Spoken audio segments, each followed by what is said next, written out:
अनामिका, अनामिका।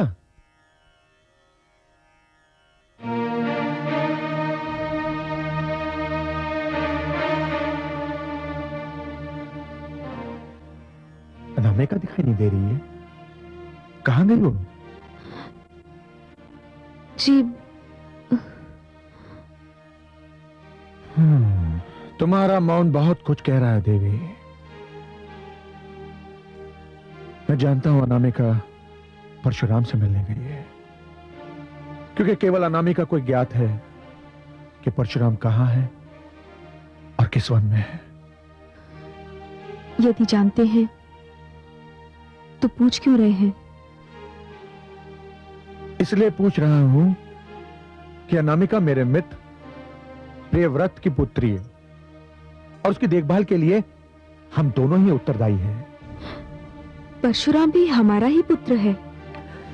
मेरा यह अर्थ नहीं था रेणुका, मैं कुछ और कहना चाहता था। अनामिका बहुत ही कोमल और भावुक कन्या है। मैं जानता हूं कि वो आपको बहुत अच्छी लगती है, मुझे भी बहुत अच्छी लगती है, परंतु पुत्र परशुराम ने जिस पथ पर पग धर दिया है न रेणुका, वो कांटों से भरी है। अपनी कोमलता के कारण अनामिका उस पथ पर परशुराम के साथ नहीं चल पाएगी। मैं नहीं चाहता कि मेरे परम मित्र की पुत्री भावुकता के वेग में कोई अनुचित निर्णय ले ले। मैं उसे रोकना चाहता हूं रेणुका। अब बहुत देर हो चुकी है गुरुवर, मैं निर्णय ले चुकी हूँ। क्या निर्णय ले लिया तुमने? कांटों भरे पथ पर आपके पुत्र राम का साथ देने का, उनके साथ चलने का। क्या तुम वही कहना चाहती हो जो मैं समझ रही हूँ? हाँ माताश्री, मैंने आपके पुत्र राम से गंधर्व विवाह कर लिया है। क्या? हाँ पिताश्री, मैंने जीवन के हर पथ पर आपके पुत्र का साथ निभाने की सौगंध ले ली है। और अब यदि आप मुझे रोकने का प्रयत्न करेंगे तो इसका अर्थ यह होगा कि आप मुझे अपने धर्म निर्वाह से रोक रहे हैं।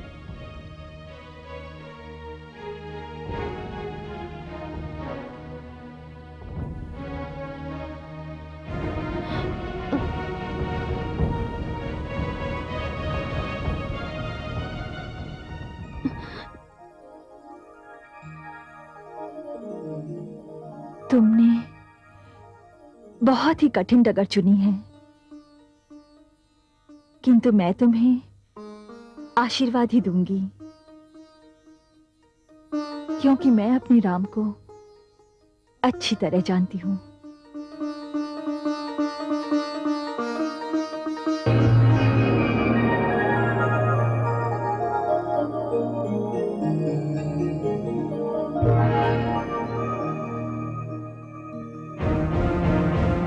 तुमने झूठ क्यों बोला? मैंने तुमसे पहले ही कहा था, तुम्हारे अभियान को सफल बनाने के लिए यदि मुझे झूठ का सहारा लेना पड़ा तो तुम बुरा मत मानना। परंतु इतना बड़ा झूठ कि हमने विवाह कर लिया है। तुम्हारे लिए झूठ हो सकता है, किंतु मेरे लिए ये अधिक से अधिक अर्ध सत्य है। अर्ध सत्य? मैं समझा नहीं। विवाह केवल एक रीति का नाम तो नहीं, ये दो व्यक्तियों के एक दूसरे को चाहने, अपनाने और स्नेह के बंधन में बंध जाने का नाम भी तो है। तुम क्या कह रही हो? मेरी कुछ समझ में नहीं आ रहा है। और इससे तुम्हारे अर्ध सत्य का क्या संबंध है? राम, मैं तुमसे विवाह करना चाहती हूँ। मैंने तुमको अपने मन में बसा लिया है। मन ही मन मैं तुम्हें अपना पति मान चुकी हूँ। इसलिए मैंने जो कुछ भी तुम्हारे माता पिता से कहा वो मेरे लिए झूठ नहीं, वो मेरे लिए अर्ध सत्य है। अनामिका, यदि तुम्हारे मन में मेरे लिए कोई भावना नहीं, यदि अब तक जो मैंने तुम्हारे नेत्रों में अपने लिए देखा है वो सब झूठ है, तो कह दो, मैं मान जाऊंगी। अब तक मैंने जो कुछ भी कहा उसका एक एक शब्द झूठा था। हाँ, झूठा था, झूठा था। अनामिका, अनामिका तुम अच्छी हो, मैं तुमसे पहले कह चुका हूं। पर तब मैंने तुमसे एक और बात कही थी कि मुझसे कभी कोई ऐसी आस न लगा बैठना जिसे पूरा करना मेरे वश में ना हो। अनामिका, मैं व्यक्ति नहीं हूं, मैं तो एक अभियान हूं, और जिस दिन यह अभियान समाप्त हो जाएगा उसी दिन मैं भी समाप्त हो जाऊंगा। तो फिर सुनो, मैं तुम्हारे अभियान की प्रेरणा बनकर रहूंगी। अभियान समाप्त होता है तो प्रेरणा अपने आप समाप्त हो जाती है।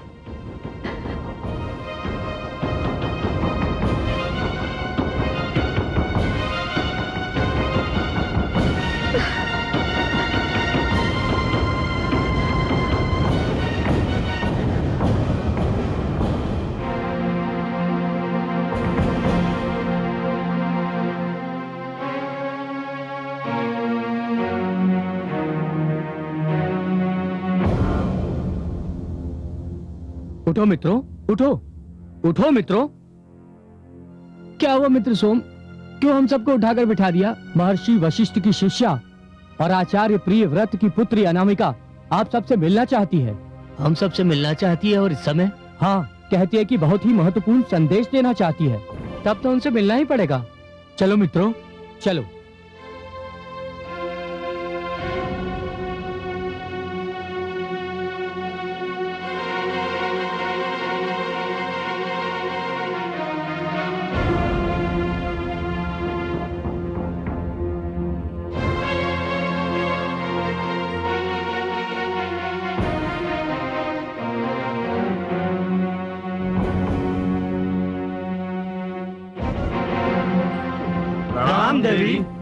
प्रणाम बंधुओं, मैं आप सबसे एक प्रश्न पूछना चाहती हूँ। इस समय जो हमारे क्षेत्र में हो रहा है, क्या आप सब उससे अवगत हैं? क्या आप जानते हैं कि हमसे शिक्षा प्राप्त करने का अधिकार छीना जा रहा है? क्या आप जानते हैं कि हे क्षत्रियों ने सहस्त्र अर्जुन की अगुवाई में कैसा उपद्रव मचा रखा है? हाँ देवी, हम जानते हैं कि हे क्षत्रियों ने भार्गव समाज के विरुद्ध अभियान छेड़ रखा है। केवल भार्गव समाज के विरुद्ध नहीं, समस्त शिक्षा संस्थानों के विरुद्ध, आश्रम संस्कृति के विरुद्ध, ऋषि वर्ग के विरुद्ध। इस समय केवल एक वर्ग का नहीं, सभी का भविष्य संकट में है, और इस संकट की घड़ी का सामना करना क्या हमारा तुम्हारा धर्म नहीं? अवश्य है देवी, किंतु हम शिक्षार्थी कर ही क्या सकते हैं? बहुत कुछ कर सकते हो। क्या तुमने जमदग्नि पुत्र परशुराम का नाम सुना है? हाँ सुना है देवी, वे तो परमवीर हैं। वे भी आप लोगों की भांति ही शिक्षार्थी थे, किंतु जब समय ने उनके हाथ से पुस्तक छीनकर शस्त्र दे दिया तो उन्होंने दुष्ट सहस्त्र अर्जुन के अत्याचार को समाप्त करने की प्रतिज्ञा कर ली। वे महावीर हैं, किंतु अकेले हैं। इस समय उन्हें आप लोगों के सहयोग की आवश्यकता है। यदि परशुराम को आप लोगों का सहयोग मिल जाए, यदि आप लोग इस अन्याय के विरुद्ध इस संघर्ष में उनका साथ दें, तो हम ये युद्ध अवश्य जीतेंगे। और इस युद्ध को जीतना हमारी आने वाली पीढ़ियों के लिए नितांत अनिवार्य है। बोलिए, क्या आप लोग इस बात से सहमत हैं? कहा है परशुराम देवी, हम अभी इसी समय उनसे मिलने को तैयार हैं। तो फिर आइए, चलिए मेरे साथ।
अरे वृष्टि और मंथर कहां चले गए?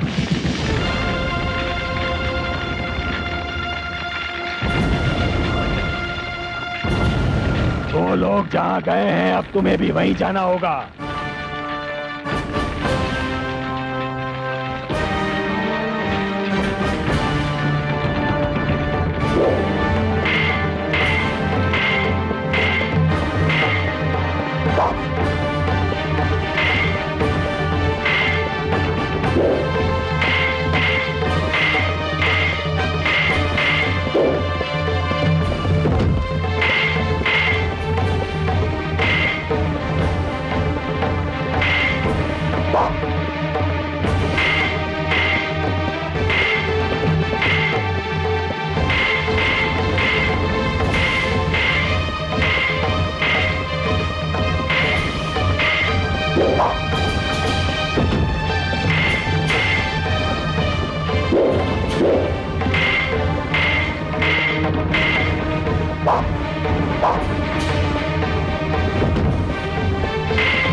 ये सारा धन आश्रमों से लूटा गया है। कल भोर होने से पहले ये सब उन्हीं आश्रमों को लौटा दो जहां से ये लूटा गया है। आपकी आज्ञा का पालन होगा।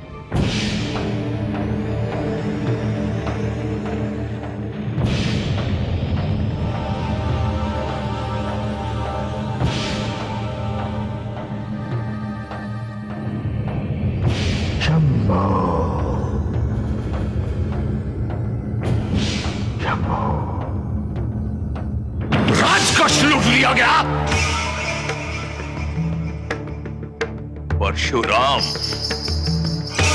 परशुराम के अतिरिक्त किसी को इतना साहस नहीं कि शस्त्र अर्जुन का कोष लूट सके। हमारी शक्ति को ललकार रहा है। यदि उसे तनिक भी ढील दी गई तो पानी सर के ऊपर हो जाएगा। परशुराम का अंत आवश्यक है। कठिनाई तो यह है महाराज कि कोई नहीं जानता कि अपने पिता ऋषि जमदग्नि से मतभेद के बाद परशुराम कहां जाकर छुप गया। सर ऋषि जमदग्नि भी नहीं जानते कि उनका पुत्र कहां है।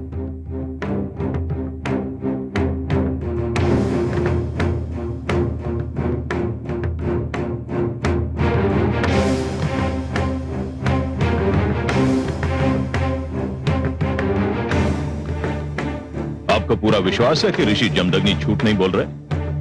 मुझे पूरा विश्वास है महाराज कि परशुराम आश्रम छोड़कर जा चुका है। परंतु यह कैसे संभव है कि एक पिता को ज्ञात ना हो कि पुत्र कहां है? मैं मुख की मुद्रा और नेत्रों के भाव देखकर जान लेता हूं महाराज कि कोई झूठ बोल रहा है या सत्य। और जब ऋषि जमदग्नि कह रहे थे कि उनके पुत्र और उनका मार्ग अलग हो चुका है तो उनके नेत्र उनकी वाणी का साथ दे रहे थे। अर्थात पिता नहीं जानता कि पुत्र कहां है और क्या कर रहा है। यह संभव है महाराज कि पिता को पुत्र के विषय में ज्ञात ना हो कि वो कहां है, परंतु यह असंभव है कि माता को भी ज्ञात ना हो कि उसका पुत्र कहां है। तुम्हारी बात में तथ्य लगता है पुत्र, परंतु हमें करना क्या चाहिए? पिताश्री, हमको देवी रेणुका पर दबाव डालना चाहिए कि वो अपने पुत्र का पता बताए। क्या ये उचित होगा? पिताश्री, मेरे विचार में यह सर्वथा अनुचित है।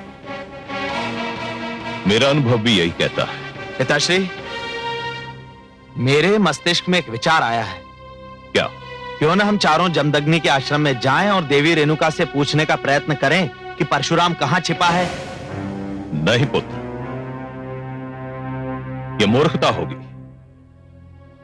तुम चारों पहचान लिए जाओगे और देवी रेणुका कुछ नहीं बताएगी। पिताश्री, हम राजकुमारों के रूप में नहीं जाएंगे, भेष बदल कर जाएंगे, कोई हमें पहचान भी नहीं पाएगा। जी पिताश्री, मुझे भी इस योजना में बल दिखाई देता है। पिताश्री, मैं भी भ्राताश्री से सहमत हूं। मुझे भी इस योजना में सफलता दिखाई देती है। तुम चारों को मेरी ओर से अनुमति है, परंतु पुत्र, यह कार्य बहुत सतर्क और सचेत होकर करना पड़ेगा।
जय हो आपकी माता। मैं आपकी क्या सेवा कर सकती हूँ? माता, ब्राह्मण विद्यार्थी हैं, मार्ग भटक गए हैं और भूखे भी हैं। अतिथिगण, आप ना तो ब्राह्मण हैं और ना ही विद्यार्थी। ब्राह्मण इसलिए नहीं हैं क्योंकि आप लोगों के शरीर पर यज्ञोपवीत अर्थात जनेऊ नहीं है, और विद्यार्थी इसलिए नहीं क्योंकि आप लोगों के मुख पर विद्यार्थियों के परिश्रम की नहीं, राजकीय ऐश्वर्य की झलक स्पष्ट दिखाई दे रही है। हाँ, मैं मान सकती हूँ कि आप मार्ग भटक गए हैं और आपको भूख भी लगी है। इस ऋषि की कुटिया में जो कुछ भी बना है उसे आप स्वीकार करें। मैं अपने पुत्रों के लिए भोजन बना रही थी। यदि आप उसे ग्रहण करेंगे तो मुझे प्रसन्नता होगी। अरे, मेरे पुत्र भी आ गए।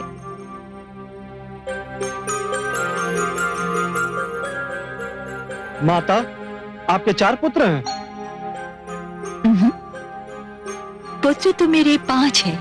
पर ये तो 4 ही हैं। 5वां मेरा परशुराम आश्रम छोड़कर चला गया। चला गया है? कहां? पता नहीं कहां। अपने पिता से सिद्धांतों पे मतभेद होने के कारण मेरा पुत्र आश्रम छोड़कर कहीं चला गया है।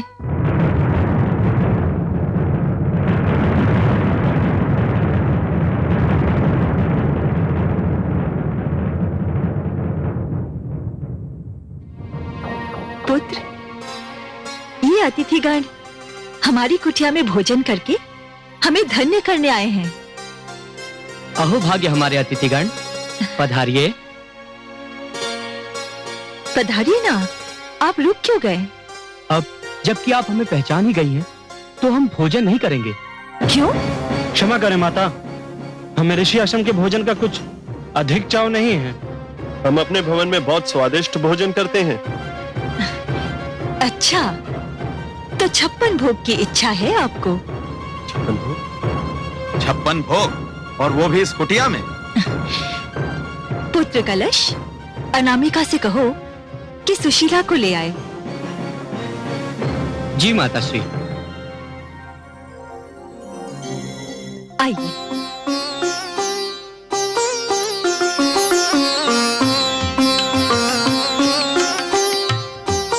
अनामिका, माताश्री ने सुशीला को बुलाया है।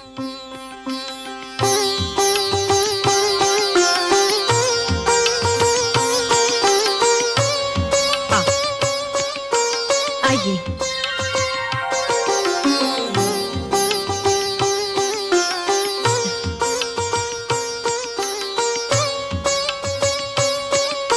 विराजिए।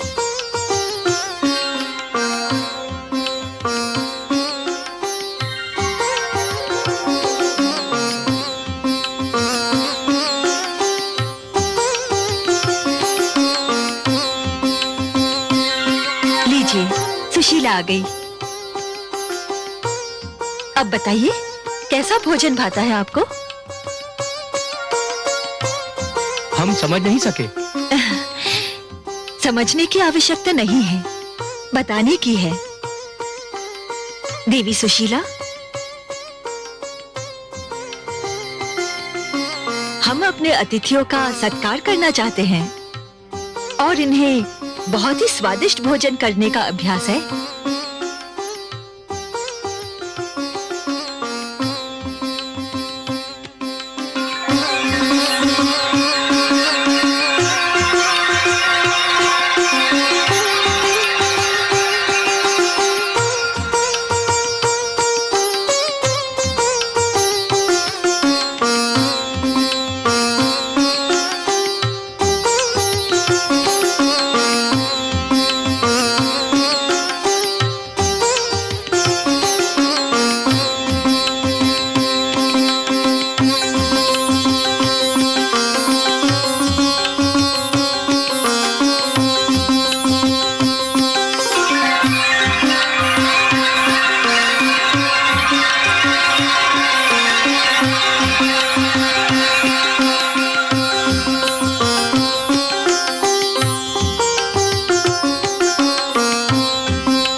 भोजन ग्रहण कीजिए। तो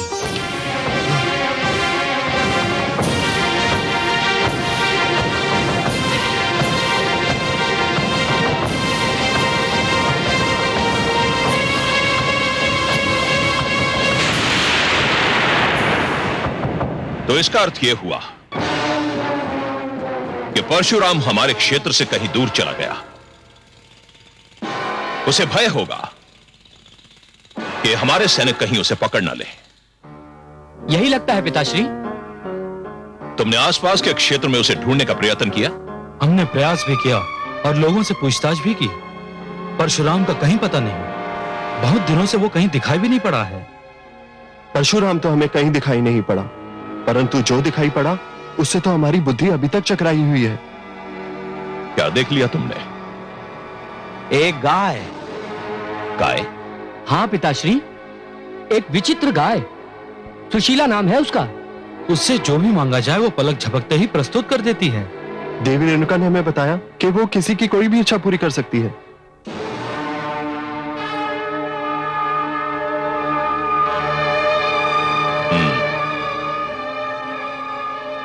हो ना हो वो कामधेनु की बछिया होगी। वही एक चमत्कारी गाय है जिसमें ये सारे गुण हैं। परंतु पिताश्री, ये कितने दुर्भाग्य का विषय है कि एक ऐसी चमत्कारी गाय एक ऋषि के आश्रम में रंभा रही है। उसे तो हमारे राजभवन में होना चाहिए। उस गाय को हमारे राजभवन की शोभा बनना चाहिए था। तुम चिंता क्यों करते हो पुत्रो? वो अवश्य ही हमारे राजभवन की शोभा बढ़ाएगी। मैं अभी सैनिकों को आज्ञा देता हूं कि वो बलपूर्वक सुशीला को यहां ले आए।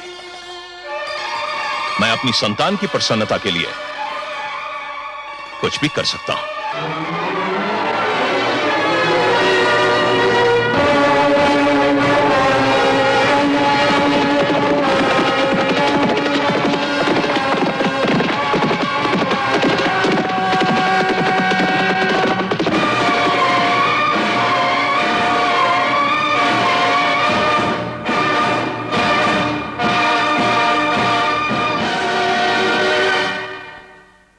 फिर आ गए सेनापति? चिंतित मत होइए ऋषिवर, आज हम आक्रमण करने यहां आश्रम फूंकने नहीं आए हैं। तो फिर क्यों आए हो यहां?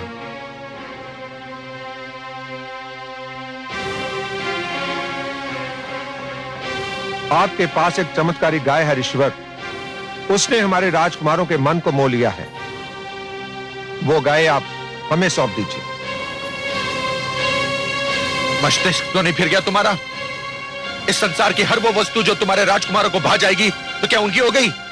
जाओ जाओ और जाके कह दो अपने राजकुमारों को कि मैं किसी भी मूल्य पर यह गाय उन्हें नहीं दूंगा। यदि आप उसे किसी भी मूल्य पर नहीं देंगे तो हम उसे बलपूर्वक ले जाएंगे। यह अन्याय मत कीजिए सेनापति, मत कीजिए। सैनिक, गाय खोल लो। छोड़ दो इसे, मैं इसे जाने नहीं दूंगी। छोड़ दो इसे, हट जाओ। छोड़ दो इसे। मैं कहता हूं हट जाओ।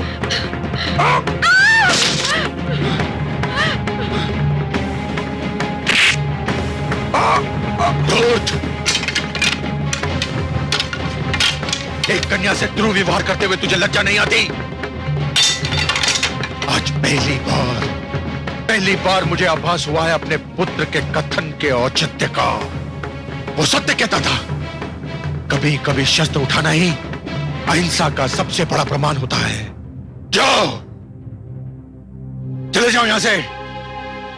हट, ले जाओ।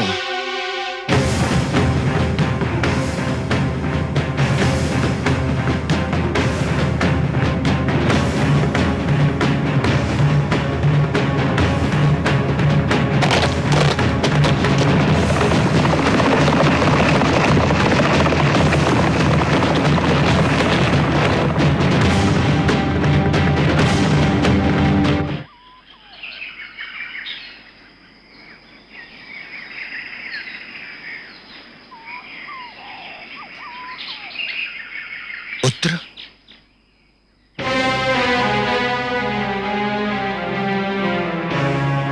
मुझे तुम्हारा ठिकाना अनामिका ने बताया। मैं तुमसे मिलना चाहता था। तो मुझे बुलवा लिया होता। नहीं पुत्र, मैं तुमसे कुछ कहना चाहता था, इसलिए स्वयं ही आना चाहता था।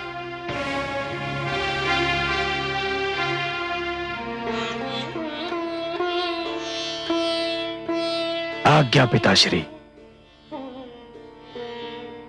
मैं ये कहने आया हूं पुत्र कि भूल यदि बड़ों से भी हो तो उन्हें अपनी भूल सिर झुकाकर मान लेनी चाहिए, और यदि छोटों का विचार तर्क संगत हो तो बड़ों का कर्तव्य है कि उस विचार का आदर करें। पिताश्री, मैं ठहरो, मेरी बात पूरी नहीं हुई। पुत्र, तुमने अहिंसा और कायरता के मध्य जिस सूक्ष्म अंतर का वर्णन किया था वो मैं अब समझ पाया हूं। तुमने ठीक कहा था पुत्र, अहिंसा यदि शत्रु को कायरता दिखाई देने लगे तो शत्रु का भ्रम तोड़ना अनिवार्य है। मैंने आज अपने सिद्धांत के विपरीत शस्त्र उठा लिया है और मैं उस पर लज्जित नहीं हूं।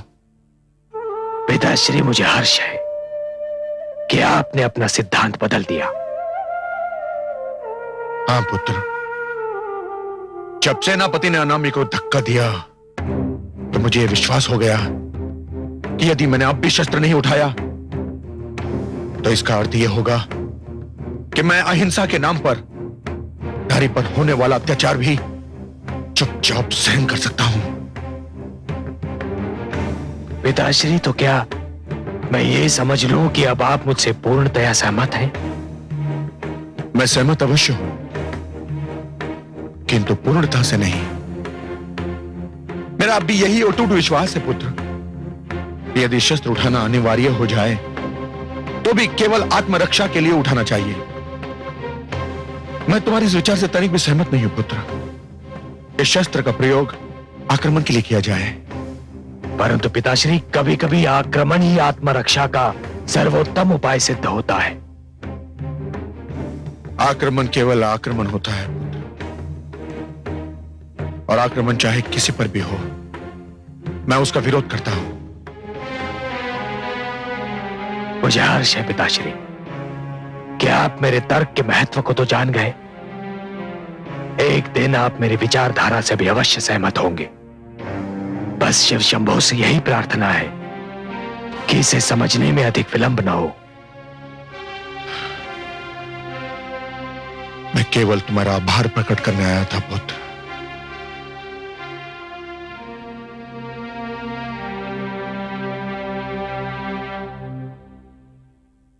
तुम अपनी असफलता की एक और कहानी सुनाने लौटे हो।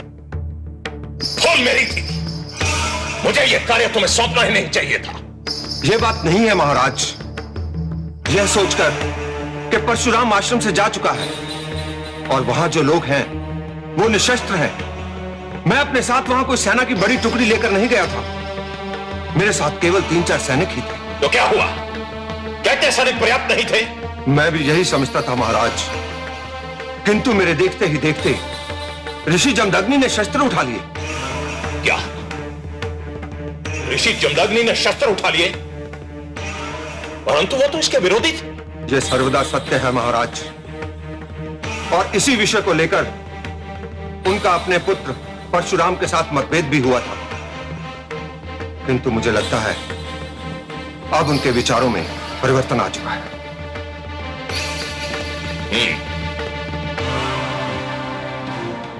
यह शुभ संकेत नहीं है सेनापति, और इस पर रोकथाम लगाना आवश्यक है। मैं सुशीला को छीनने ऋषि जमदग्नि के आश्रम में स्वयं जाऊंगा। तुम जा सकते हो महाराज।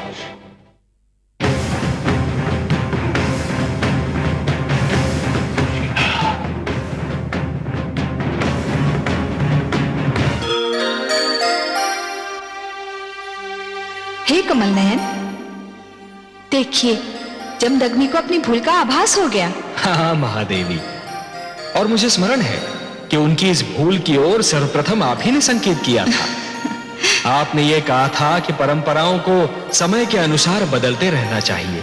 हाँ कमल नयन, मैंने ऐसा इसलिए कहा था क्योंकि मैं जानती हूँ कि परंपराओं को यदि समय, परिस्थिति और तर्क की कसौटी पे ना कसा जाए तो वो मात्र रीति बन के रह जाती हैं।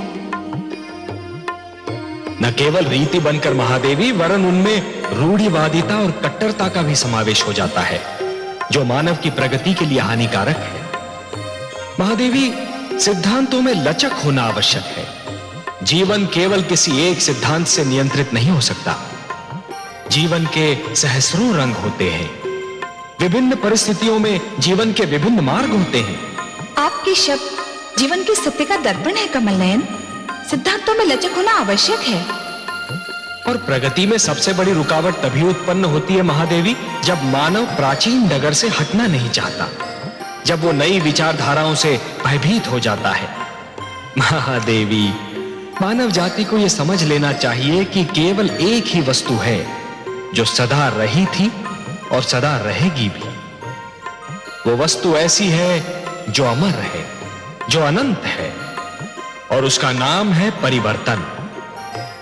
महादेवी परिवर्तन ही है जो सदैव होता रहा है और सदैव होता भी रहेगा, क्योंकि परिवर्तन ही मानव जाति की प्रगति का रहस्य है।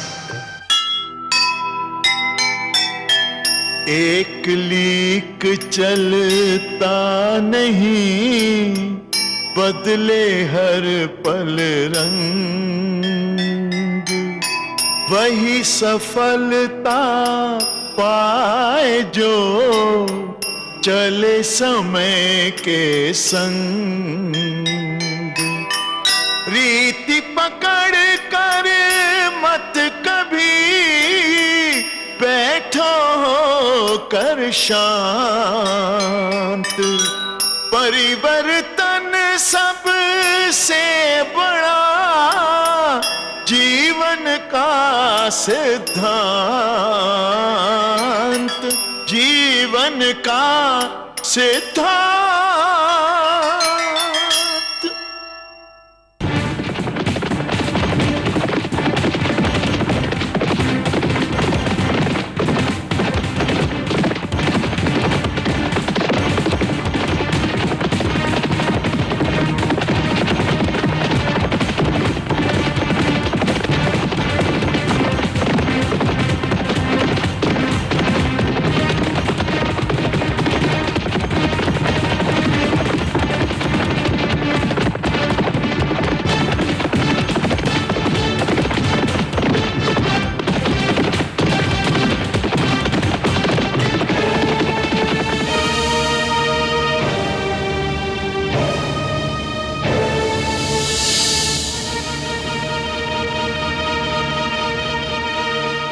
ऋषिवर, मैं नहीं चाहता कि यह क्षेत्र एक बार फिर अग्नि और मानव वृक्ष के सागर में परिवर्तित हो जाए। मैं यह भी नहीं चाहता कि हमारा खड़ग एक बार फिर मानव वृक्ष से अपना मुख लाल करे। मैं यह भी जानता हूं कि आप भी यह नहीं चाहते होंगे। मैं ऋषि हूं और ये मेरे विद्यार्थी हैं। अहिंसा मेरा परम धर्म है और मैं उसी धर्म की शिक्षा इन्हें भी दे रहा हूं। अब भी यह कहने की आवश्यकता रह गई है कि हमें रक्त और अग्नि के इस खेल से कितनी घृणा है। यह खेल बंद भी हो सकता है ऋषिवर, मैं युद्ध विराम भी कर सकता हूं, परंतु यदि आप चाहे तो। इस रक्तपात को रोकने के लिए मुझे क्या करना होगा? एक छोटा सा कार्य है ऋषिवर, एक छोटी सी बात है। सुशीला मुझे दे दो। तुम यह संदेश पहले भी मुझे भेज चुके हो और मुझे पूर्ण विश्वास है कि तुम्हें अपने संदेश के लिए मेरा उत्तर भी तुम्हें मिल चुका होगा। एक पशु एक गाय के लिए इतना बड़ा संकट मोल ले रहे हो ऋषिवर? प्रश्न एक पशु का नहीं, प्रश्न एक सिद्धांत का है सहस्त्रार्जुन। सिद्धांत? कैसा सिद्धांत? सहस्त्रार्जुन, हमने अपने पुरखों से जो शिक्षा पाई है और हम अपनी नवयुवक पीढ़ी को जो शिक्षा देते हैं उसके अनुसार जो राजा होता है, जिसके हाथों में सत्ता होती है, उसे स्वयं को प्रजा की संपत्ति और प्राणों का रक्षक सिद्ध करना होता है। उनका स्वामी नहीं, उसके विशेष अधिकार अवश्य होते हैं, किंतु वो प्रजा के अधिकारों का हनन नहीं कर सकता। तुम्हारे राजकुमार को यदि सुशीला भाग गई थी तो उन्हें हमसे विनती करनी चाहिए थी, हमसे प्रार्थना करनी चाहिए थी। विनती? प्रार्थना?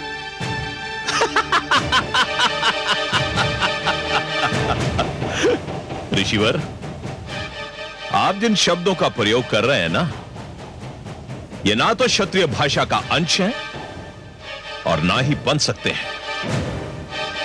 स्पष्ट और सरल बात यह है ऋषिवर कि हमारे पुत्रों ने सुशीला की मांग की है और उनकी मांग पूरी करना पिता के नाते हमारा कर्तव्य है। तो फिर तुम भी सुन लो सहस्त्रार्जुन, सुशीला मेरी संपत्ति है और अपनी संपत्ति की रक्षा करना मेरा भी धर्म है। और यह धर्म आप कैसे निभाएंगे ऋषिवर? शस्त्र उठाकर। शस्त्र उठाकर?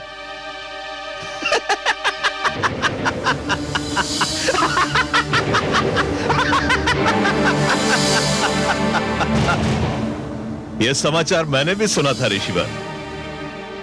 और सुनकर आश्चर्यचकित रह गया था कि शांति और अहिंसा की शिक्षा देने वाले ऋषि जमदग्नि ने अपने धर्म से विमुख होकर शस्त्र उठाने का निर्णय लिया है।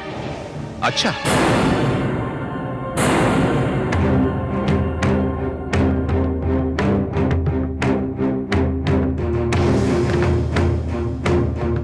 सहस्त्र अर्जुन, जब ये भ्रम फैलने लगे ये अहिंसा और कायरता दो शब्द हैं किंतु उनका अर्थ एक ही है, तो फिर हिंसा का लक्ष्य बनने वाले हर व्यक्ति, हर वर्ग का यह कर्तव्य है कि वो इस भ्रम को दूर कर दे।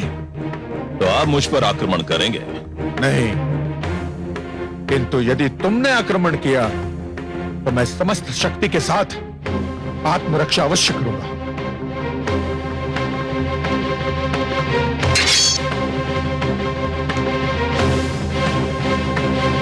तो फिर संभलिए ऋषिवर, और क्षत्रिय को ललकारने का परिणाम भी देख लीजिए। स्मरण रहे सहस्त्र अर्जुन, जो शस्त्र विद्या सिखा सकते हैं वो स्वयं युद्ध भी कर सकते हैं।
स्वामी, स्वामी, स्वामी,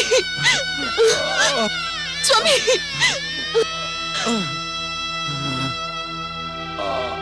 मुझे खेद है ऋषिवर कि आप अपने शिष्यों को शस्त्र विद्या तो अवश्य सिखा सकते हैं, लेकिन इन शस्त्रों का प्रयोग करना आपके वश की बात नहीं। आचार्य होना और बात है और योद्धा होना और बात। यदि आपने मुझे यह गैया सौंप दी होती तो आपको अपने परिवार और इन शिष्यों के बीच लज्जित न होना पड़ता।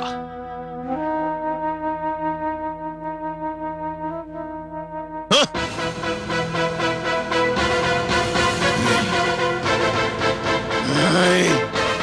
नहीं सहस्त्र अर्जुन, नहीं, तुम ये अत्याचार नहीं कर सकते। गाय को खोल कर ले जाओ।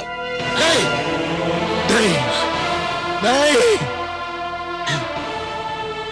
सुशीला, मुझे क्षमा कर देना, मैं तुम्हारी रक्षा नहीं कर पाया। अब तुम्हें अपनी रक्षा स्वयं करनी होगी। सुशीला, सुशीला।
तुमने अपने सैनिकों को नहीं रोका तो मैं इस ऋषि की गर्दन काट दूंगा।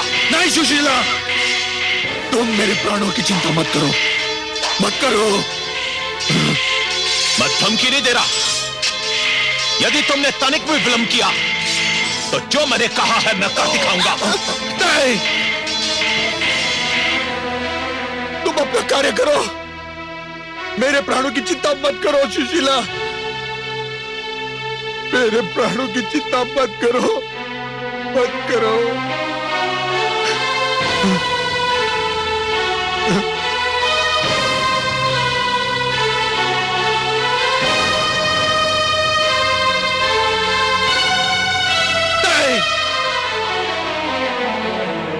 मेरे प्राणों की चिंता मत करो सुशीला, मत करो, मत करो।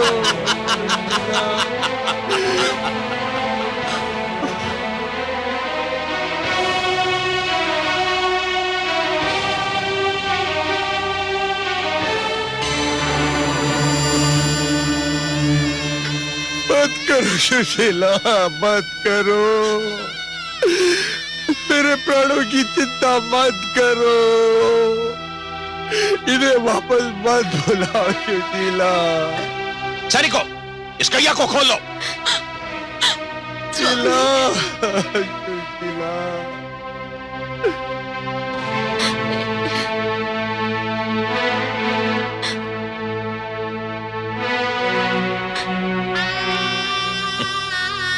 मेरे प्राणों की चिंता मत करो। छोड़ दो सुशीला को, ये कहीं नहीं जाएगी।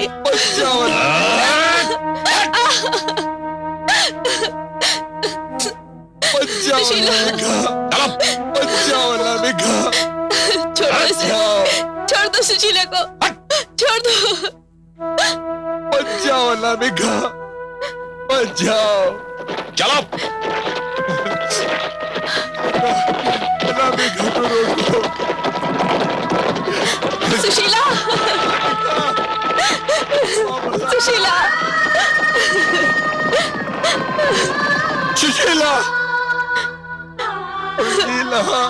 सुशीला, सुशीला। स्वामी, स्वामी, स्वामी, पुत्र, स्वामी, स्वामी क्या हुआ?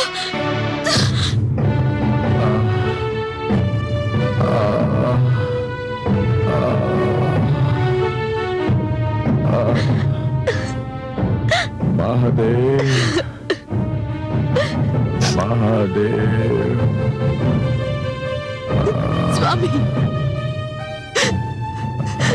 स्वामी।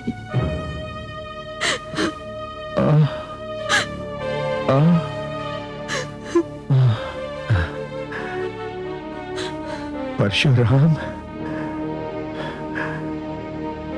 पुत्र तुम सत्य कहते थे। आवश्यकता पड़ने पर शस्त्र केवल आत्मरक्षा के लिए नहीं,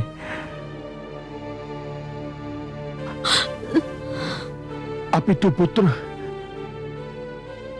आक्रमण के लिए भी उठाना उचित है। स्वामी, महादेव, स्वामी, महादेव, महादेव।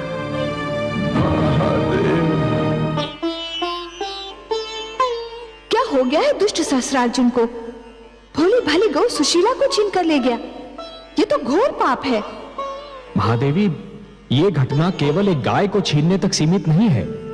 तनिक ध्यान से देखिए, आज जो कुछ हुआ वो उन घटनाओं का संकेत है जो आने वाले युगों में घटने वाली है।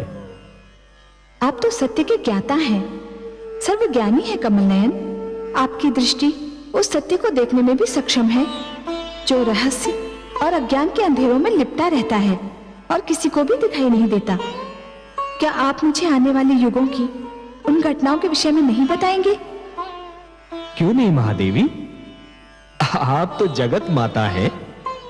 माता की गोद मानव का सबसे महान शिक्षालय होता है। माता के ही माध्यम से संसार को सत्य का ज्ञान मिलता है।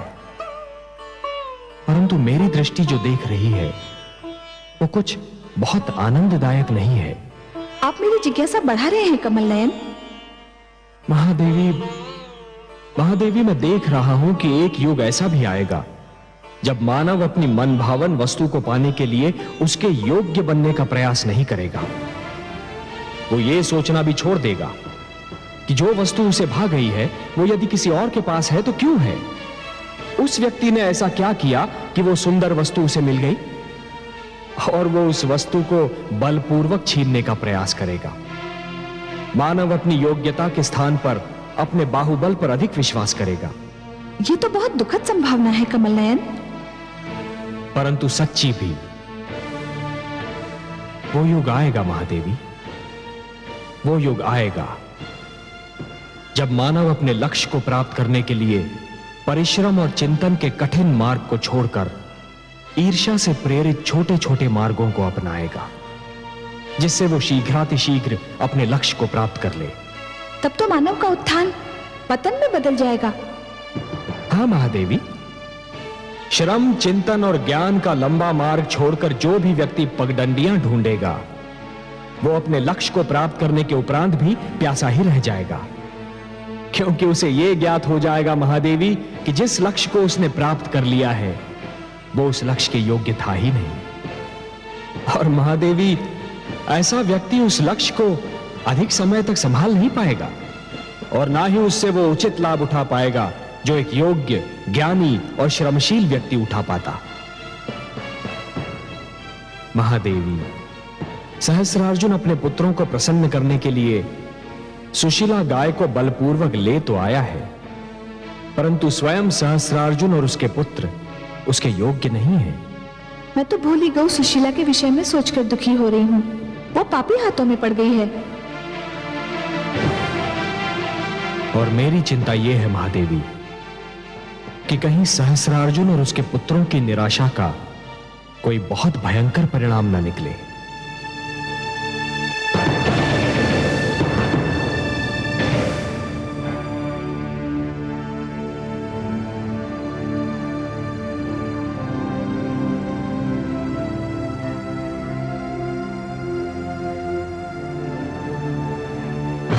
मेरे राजकुमारों, मेरे पुत्रों, मैंने तुम्हारी मनोकामना पूरी कर दी है।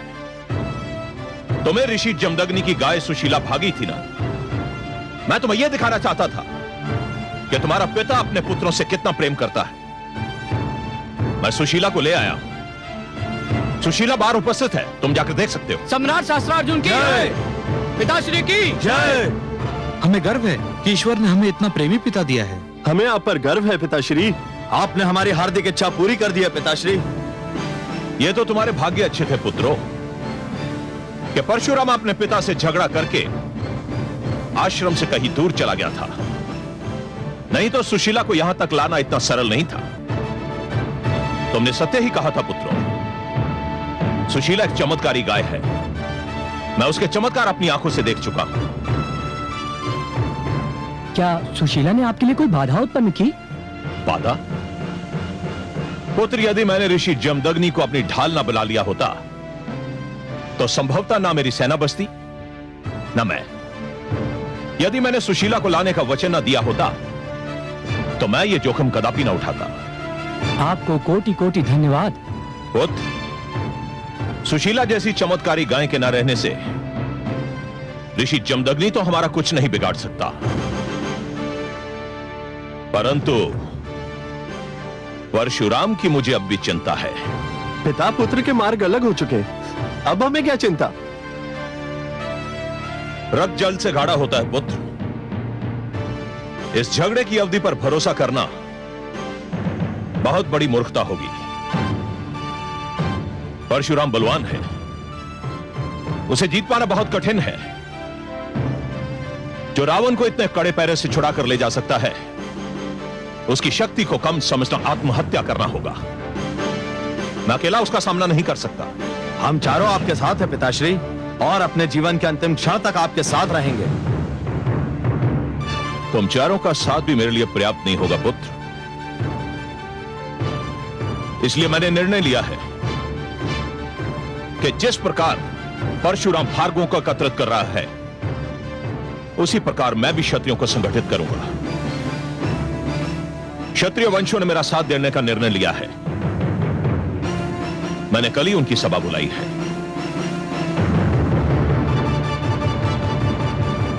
चलो भैया, पहले सुशीला के दर्शन तो कर लिए जाएं। चलो चलो चलो चलो।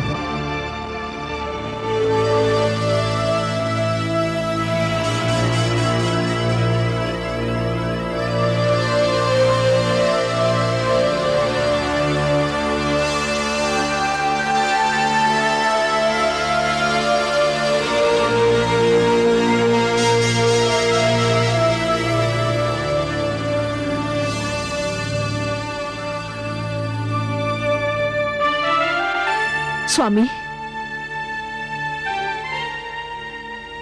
स्वामी, क्या है? मुझे ये बताया गया है कि आप ऋषिवर जमदग्नि के आश्रम से सुशीला नामक गऊ का अपहरण कर ले आए हैं।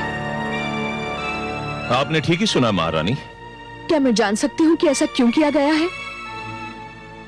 आप ये क्यों जानना चाहती हैं?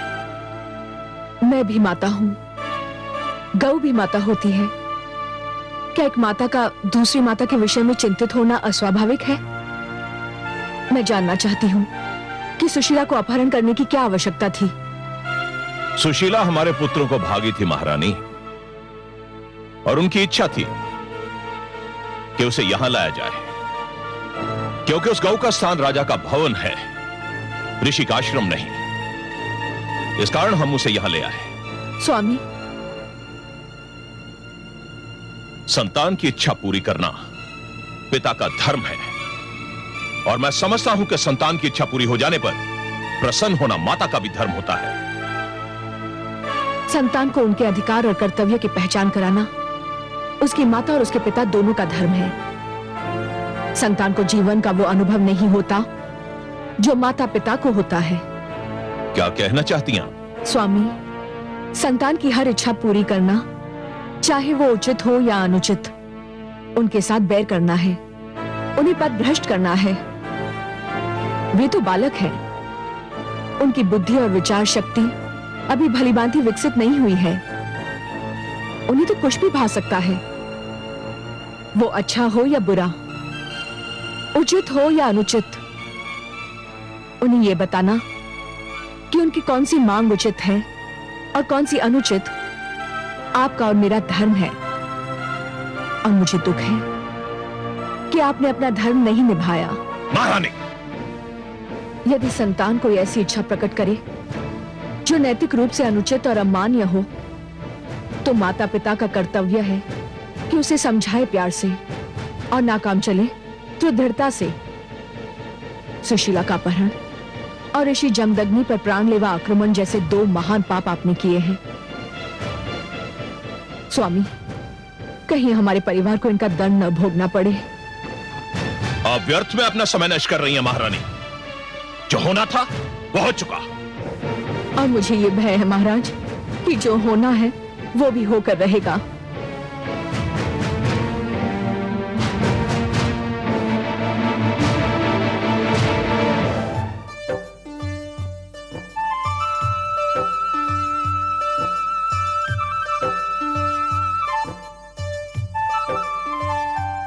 अहो भाग्य हमारे जो आपने अपने दर्शन दिए। हमारे राजभवन पधार कर आपने हमें कृतार्थ किया देवी। आपने जब हमें आश्रम में 56 भोग का स्वाद चखाया था, हमने उसी समय आपकी महानता के समक्ष शीश नवा दिए थे। जिस प्रकार आपने आश्रम में हमारी इच्छा पूरी की थी, ठीक उसी प्रकार आज भी हमारी इच्छा पूरी करने की कृपा करें।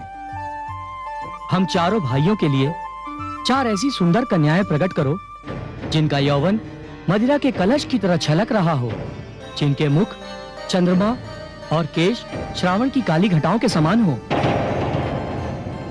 परंतु ठहरो, सुरा के बिना सुंदरी का क्या आनंद। हमें ऐसे सुरा कलश ला कर दो जिन्हें पीकर हम संसार के सारे दुख भूल जाएं। इतना विलंब देवी? रेणुका के कहने पर तो आपने पलक झपकते ही स्वादिष्ट भोजन का प्रबंध कर दिया था। हाँ देवी, ऐसा स्वादिष्ट भोजन तो आज तक हमें अपने राजमहल में भी नहीं मिला।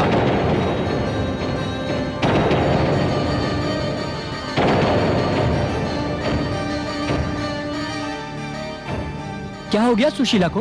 तुम हमारे आदेश का पालन क्यों नहीं कर रही? कहीं हमारे साथ छल तो नहीं हुआ? कैसा छल बंधुश्री? ये तो सुशीला ज्ञाति नहीं होती।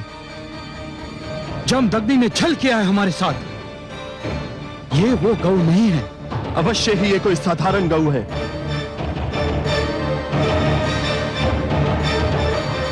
ए गौ, हम तुझे अंतिम अवसर देते हैं, हमारी इच्छा पूरी कर दे, नहीं तो जम्बो,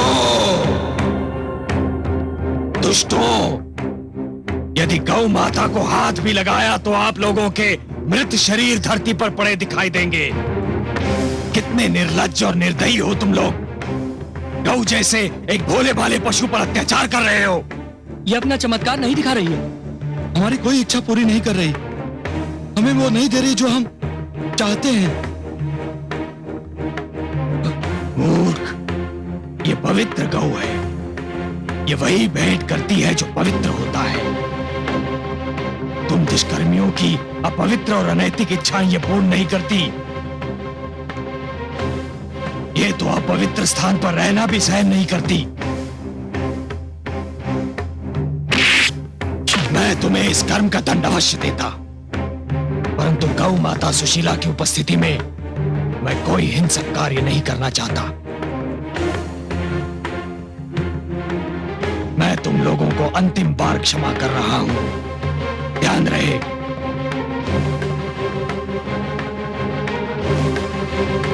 चलिए माता, ये स्थान आपके लिए अपवित्र है। चलिए।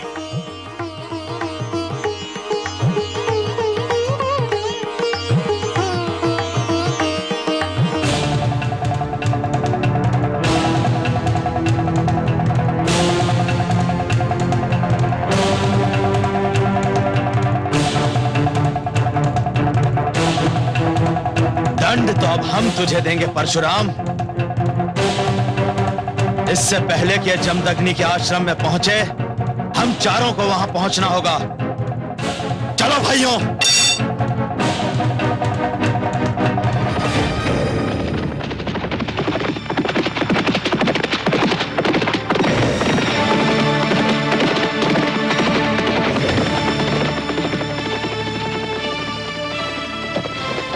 क्षत्रिय कुलभूषण राज श्री विश्वामित्र को सूचना दीजिए कि क्षत्रिय सम्राट शस्त्रार्जुन उनसे भेंट करना चाहते हैं।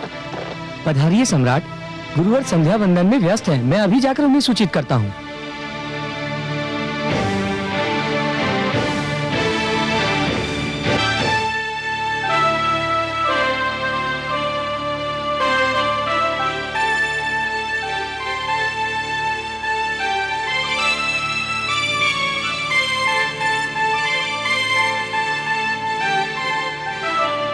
क्षमा कीजिए गुरुवर।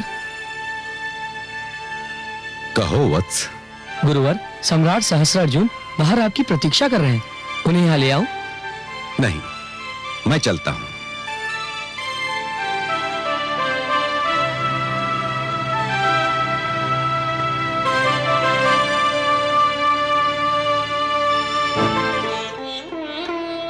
प्रणाम महाराज ऋषि विश्वरथ। प्रणाम महाराज। तुमने मुझे विश्वरथ के नाम से संबोधित किया है। कदाचित तुम तक यह सूचना नहीं पहुंच सकी कि चरित्र और चोले के साथ ही मेरा नाम भी परिवर्तित हो चुका है। अब यह संसार मुझे महर्षि विश्वामित्र के नाम से पुकारता है। संसार आपको चाहे किसी नाम से भी पुकारे ऋषवर, आप मेरे लिए कल भी क्षत्रिय कुलोत्पन्न ऋषि विश्वरथ थे और आज भी वही हूं। चरित्र और चोला बदलने से जन्म नहीं बदल जाता ऋषिवर, और आप जन्म से क्षत्रिय हो। वह एक भूली हुई कहानी है सहस्त्रार्जुन। यदि तुम चाहो तो इसे मेरा नया जन्म भी कह सकते हो। अब मैं वह नहीं हूं जो था। विचित्र विडंबना है ऋषिवर। लोग समझते हैं कि चरित्र और वर्ग बदलने से धर्म और संस्कार बदल जाते हैं। परशुराम ब्राह्मण होने के उपरांत अपने आप को क्षत्रियों का पालक समझ रहा है, और आप क्षत्रिय होते हुए भी इस बात का अनुरोध कर रहे हैं क्या ब्राह्मण है? अब मैं इस निष्कर्ष पर पहुंच चुका हूं कि इस समाज में सर्वश्रेष्ठ स्थान ब्राह्मण का है, वह आचार्य होता है, विद्वान होता है, गुरु होता है। अतः तुम अपने आने का कारण बताओ। मैं आपको निमंत्रण देने आया हूं ऋषिवर। कैसा निमंत्रण? आपने तो सुना ही होगा कि जमदग्नि पुत्र परशुराम समस्त भार्गवों को एकत्रित कर रहा है हम क्षत्रियों का विनाश करने के लिए। हाँ, मैंने सुना है, और मैंने वो भी सुना है कि जो तुम जैसे तथाकथित क्षत्रियों ने उसके परिवार और समस्त ऋषि समाज के साथ किया है।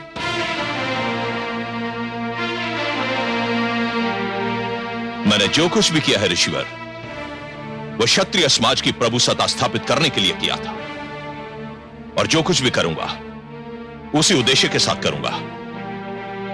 मैं आपको न्योता देने आया ऋषिवर कि आप क्षत्रिय समाज के पुनर्गठन में मेरा सहयोग दें। तो तुम मुझसे जाति के नाम पर सहयोग मांगने आए हो? यही समझ लीजिए ऋषिवर। तब तो मुझे खेद है सहस्त्रार्जुन कि मैं तुम्हें निराश ही करूंगा। मैं जातिवाद के पक्षपात को मानव समाज की प्रगति की राह का सबसे बड़ा रोड़ा समझता हूं।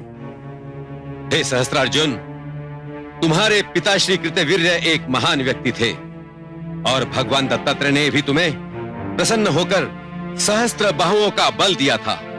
वो इसलिए नहीं कि तुम्हारे सहस्त्र बाहु अत्याचार के सहस्त्र द्वार खोल दे। तो आप इस बात से सहमत नहीं है ऋषिवर कि हम क्षत्रियों को अपने बचाव के लिए एक होना चाहिए? तुम आक्रमण को बचाव कहते हो, अत्याचार को आत्मरक्षा समझते हो। नहीं सहस्त्रार्जुन, मैं तुमसे तनिक भी सहमत नहीं। तुम आज किस मुंह से क्षत्रिय एकता की बात कर रहे हो? क्या तुम भूल गए कि तुमने स्वयं 25 क्षत्रिय राजाओं का वध किया था? मेरा तुम्हें यह परामर्श है कि वो डगर छोड़ दो जो विनाश की ओर जाती है। जाओ, चले जाओ यहां से। मैं तुम्हारे लिए कुछ भी नहीं कर सकता।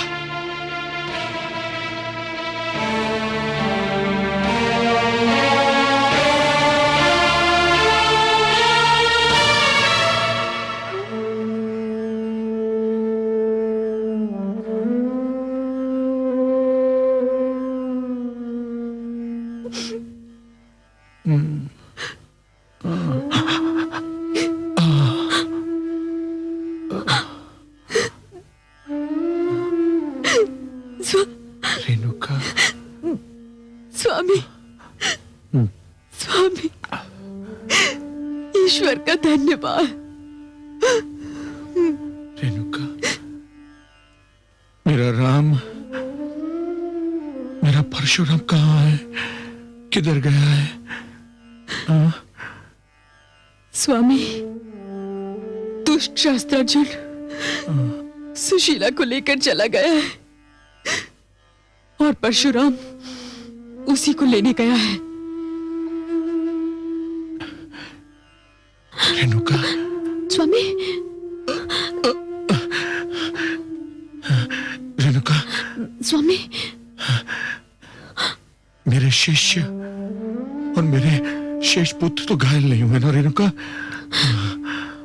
आप चिंता न करें स्वामी, उनके घाव साधारण हैं। मैंने उन्हें विश्राम करने का आदेश भी दे दिया है। वे विश्राम कर रहे होंगे। ईश्वर का धन्यवाद कि आप मूर्छा से बाहर आ गए। आपको मूर्छित देखकर मैं तो घबरा ही गई थी। पहले मूर्छित देखा था, अब मृत देखोगी। तुम्हारे पुत्र परशुराम ने हमारा अपमान किया था। हमारा अपमान किया तो जान लेगा कि हमारा अपमान करने का परिणाम क्या होता है।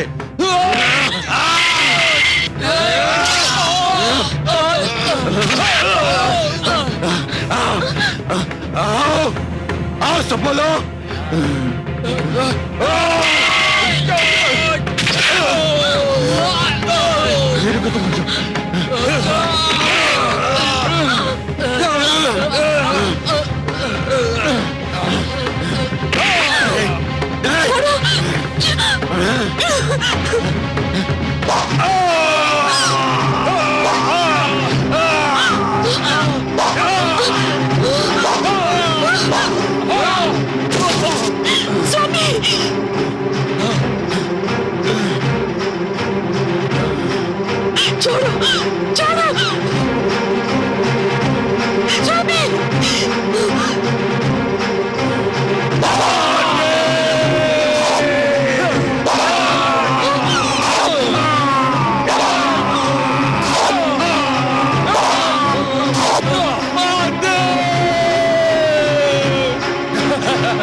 फैली अत्याचार की आंधी चारों ओर, छाया है संसार पर अंधकार घन घोर। समझा है इसको विजय, भूल न ए नादान। तेरे अत्याचार को देख रहा भगवान, देख रहा भगवान। जो सुनेगा ये पुराण पाएगा सुख और ज्ञान, पाएगा सुख और ज्ञान। कर्म को ही धर्म जान, प्रेम की तू छेड़तान, प्रेम की तू छेड़तान। बीते युग बता रहे हैं, बीते युग बता रहे हैं, सत्य पथ पे चल सुजान। विष्णु पुराण